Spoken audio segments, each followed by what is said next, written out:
Let's continue. The government of Namibia and Ivory Coast must be very careful with the kind of bills or new laws they will have to pass on onto their nations. He's talking of Namibia, Ivory Coast. For doing so, out of extreme emotions, might give women or the feminine gender too much unnecessary right that might turn to an act of worship. They should not just wake up. You see one, two, three, or five scenarios happening in the nation, and out of emotions, you begin to put some binding laws that you will regret it forever. Men cannot go on worshiping women because some few men shall do terrible things against some women in these two nations in the future. And we know that African women look like at heart, and we know what African women look like at heart and character, but not all. Not all. Not to talk of giving them that too much right over the male gender.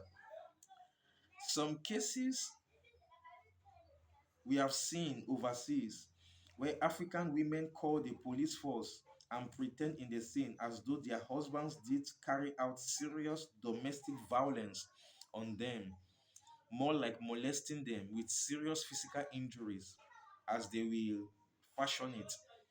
For they know the devastating consequences that must fall on their husbands in those white nations,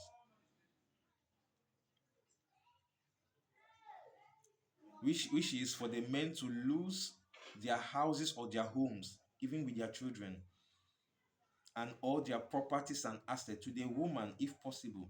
In this case, I've not only heard it, I've met people over here who are discussing the same thing, people who have heard from phone over there who are telling the same thing. I'm not living in my house. I'm not with my children. My wife brought up something I never did. Now I can't see my children. It's like they place something like an order, a court order. You can't see your children. You can't go close to that house. You can't go close to your wife some meters or kilometers away according to the law. And the woman brings in another guy. She did this because she wants to bring in another guy whom she loves. She doesn't want you anymore, but she wants her children. She wants your money. She wants your asset. And they even froze the asset of some of the men, while the women are taking from the bank account. So can you imagine how disgusting that can be?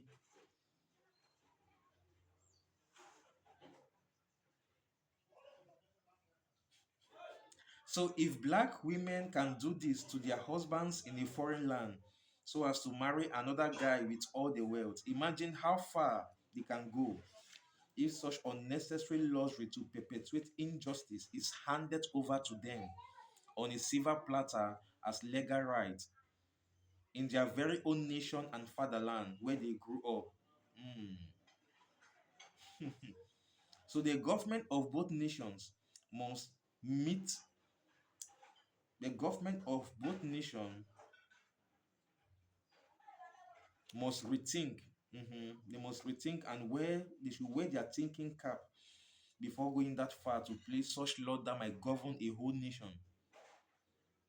South Africa must also take note about this. The Lord will help them.